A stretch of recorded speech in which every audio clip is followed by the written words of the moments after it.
Hey everyone, welcome to the Everyday Human podcast. My name is Easton Taverna. Each day I'll share a reflection written by me and inspired by literature, poetry, music, movies, video games, and more. And after that, I'll share a prompt for you to write your own reflection. Together, we'll explore what it means to be human. Every month, we'll walk a new path, taking a look at life, death, the universe, and everything in between. Thanks for coming along. I'm glad you're here. For more, visit eastontaverna.com or join me on Instagram at _everydayhuman. Welcome to the month of March. February is dead and gone. Rest in peace. At least for the year of 2026. And at least until it rises from its wintry grave and returns to us in 2027. And here in March, on the Everyday Human, the theme of the month is on death. That's a fun one. Each quote and reflection this month will have something to do with death in one way, shape, or form. We'll explore anything from how we view and perceive and either fear or accept death, what sort of legacies we might leave after we are gone, and if that really even means anything, the impact of the deaths of those we love have on the living, and what death means not to the church or whatever religion you might subscribe to, or society, or what other people might tell you about it, but to you as an individual, and much, much more around the topic. This is obviously a very important topic to discuss in a book/podcast like The Everyday Human, which explores all aspects of our humanity.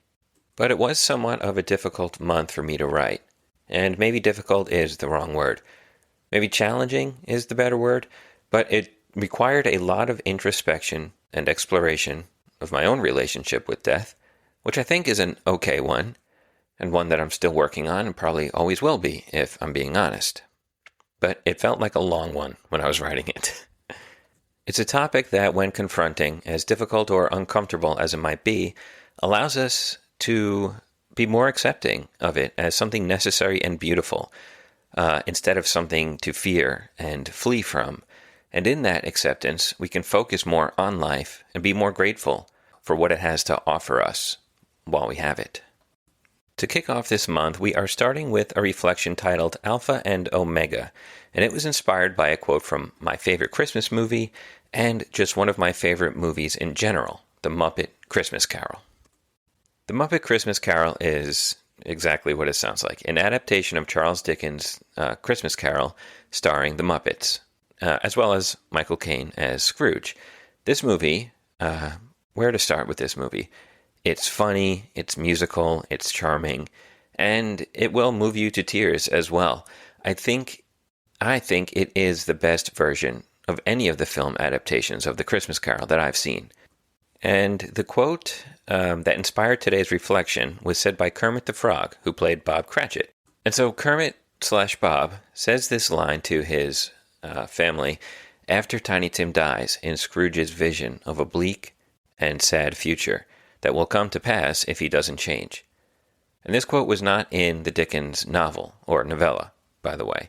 It was written for this movie, for Kermit's line, and it's a fantastic quote, and it goes like this. Life is made up of meetings and partings. That is the way of it. And here is my reflection. Your mother, the first person you meet. Soon after, perhaps, your father. The doctor, an aunt or uncle, the nurse. The attendant by the door at the exit of the hospital. Your preschool, grammar school, high school, and college teachers and classmates. Your friends, coworkers, bosses. Countless strangers at the registers in stores, waiters in restaurants, flight attendants. You are meeting them, however briefly, and they are meeting you. And then, sooner or later, you part, on to meet the next people in your life, until you too part with them and they with you. Some of these meetings will be fleeting and inconsequential. Some will be grand and leave an indelible mark on your soul. Some have shaped you into the person you are now, and will shape you into the person you will one day become. They will be beautiful things, these meetings, that can only happen once throughout the infinite span of time. that you and certain people have found a way to find each other and to exist together and have found love through it all is nothing short of a miracle. But all of these meetings will one day become partings, as they did for a poor Englishman in Victorian times, and countless other parents who lost their children to sickness, knowing that at some point in the future, either you will die or those you cherish will die, leaving the other for good, can be enough to make you cry. And if you find tears coming at the thought that you will one day leave your child, or parents, or partner, or that they will one day leave you, then you are the luckiest human alive, because you have loved ones to lose. Recognize it now, before death comes to collect what is his, before your meeting inevitably becomes a parting, because that is the way of it. And there ends today's reflection. And now it's time for your reflection question. So, in your journal or wherever you write down your thoughts, consider the following. What meeting has impacted me most?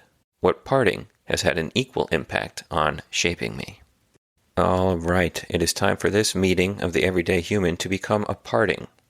I hope your month of March is off to a good start, even though we are only one day in, and I'll be back tomorrow, March 2nd, with another reflection.